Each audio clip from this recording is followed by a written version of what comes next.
오늘 함께 보실 하나님의 말씀은 역대상 4장입니다. 봉독은 9절에서 10절만 하겠습니다.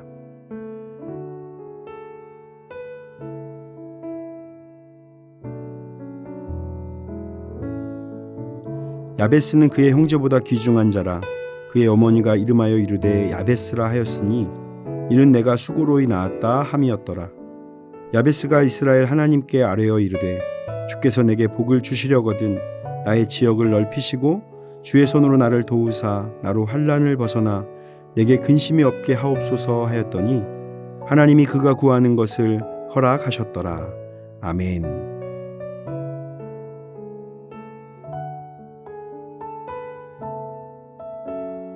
역대상 4장은 유다 족속의 계보와 그들의 거주지 그리고 목장을 찾아서 살던 일부 족속들의 이야기가 이루어져 있습니다. 그 중에서 주목할 만한 한 사람이 등장합니다. 바로 야베스입니다.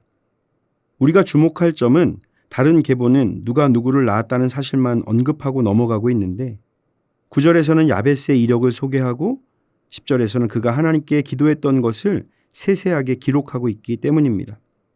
야베스의 기도를 통해서 우리의 삶에도 하나님의 축복과 은혜를 구하고 모든 어려움 가운데서 하나님의 도우심을 경험하게 되시기를 축복합니다. 첫째로 야베스는 귀중한 자가 되었습니다.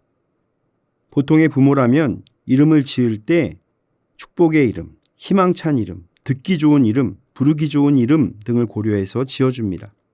그리고 그 이름처럼 행복한 삶을 살기를 원합니다. 그리고 이름은 생활 속에서 많은 사람들이 계속 부르는 것이라 굉장히 신중하게 짓게 됩니다. 그런데 왜 야베스의 부모는 야베스, 즉 고통, 수고라는 이름으로 지었을까요? 본문 9절은 어머니가 야베스를 이름을 짓게 된 이유를 내가 수고로이 낳았다라고 기록하고 있습니다.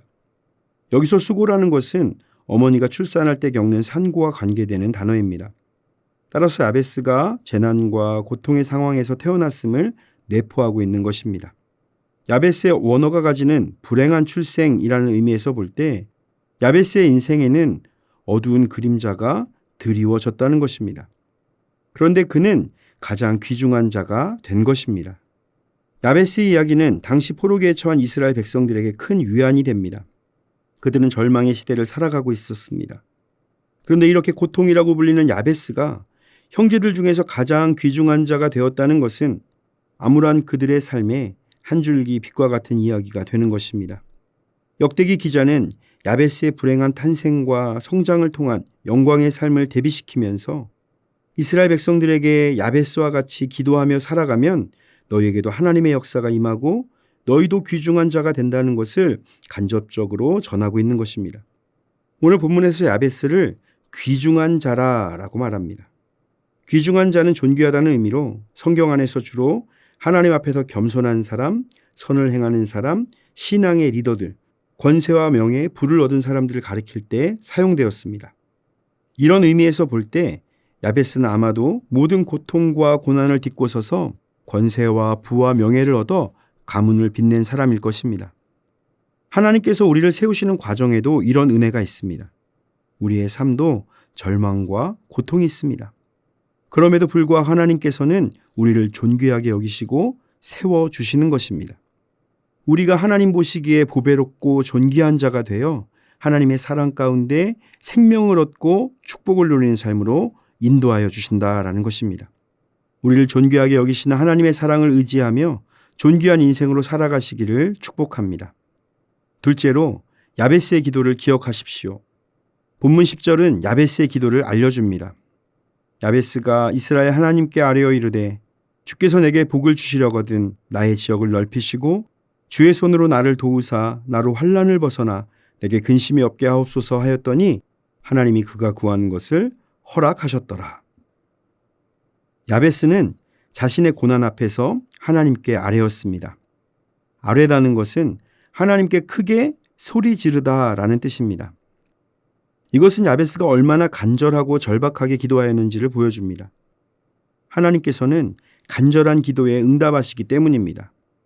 야베스가 기도한 것은 첫째로 나의 지경을 넓히시고입니다. 야베스는 유업의 땅을 넓혀달라고 구했습니다. 그 이유는 야베스가 물려받은 땅이 매우 척박하고 협소했기 때문입니다. 그러나 그는 현실에 좌절하고 주저앉지 않았습니다. 그는 이를 변화시키기 위해서 하나님께 간절히 기도했던 것입니다. 두 번째는 주의 손으로 나를 도우사입니다. 하나님의 권능의 손으로 나와 함께 해달라는 기도입니다. 하나님의 능력이 구체적으로 자신의 삶에 임하기를 구한 것입니다. 셋째는 환난을 벗어나 내게 근심이 없게 하옵소서입니다. 야베스는 이름처럼 큰 고통과 근심이 많았습니다. 그러나 그는 하나님의 역사하심을 구함으로 환난에서 벗어나고 근심이 없는 평안을 누리기를 기도한 것입니다. 이와 같이 야베스의 기도는 포로 시대를 살아가는 유대인들에게 나의 삶도 하나님께 기도할 때 변화될 수 있다는 것을 보여주는 것입니다.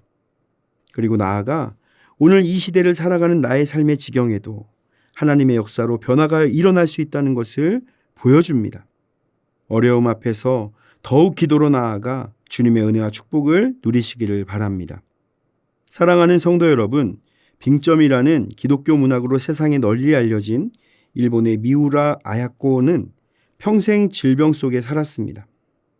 처녀 때부터 결핵성 척추병으로 8년간 요양소에 있었고 파킨슨병, 피부병으로 평생을 고생했습니다. 말년에는 암으로 고통을 당했습니다. 그녀는 이렇게 뼈를 깎는 고통 속에서 하나님의 손길을 바라보았습니다. 눈물 어린 기도로 아픔을 극복했습니다. 그때 그분이 성령의 감동 가운데 지은 시가 있습니다. 아프지 않으면 드리지 못할 기도가 있다. 아프지 않으면 체험하지 못할 기적이 있다. 아프지 않으면 올라가지 못할 성전이 있다. 아프지 않으면 앙무하지 못할 그분이 계신다. 고통과 불행의 조건을 제거해 주심도 하나님의 기적이요 은혜입니다. 그렇지만 이보다 더 크고 이보다 더 값진 은혜는 고통과 좌절, 절망과 낙담의 상황 속에서도 한결같이 말씀을 의지하며 주님의 은혜의 보좌 앞에 담대히 나아가는 것입니다.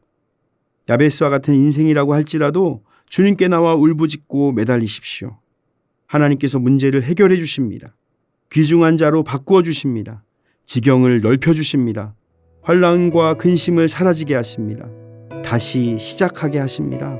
다시 회복의 역사가 일어나게 됩니다.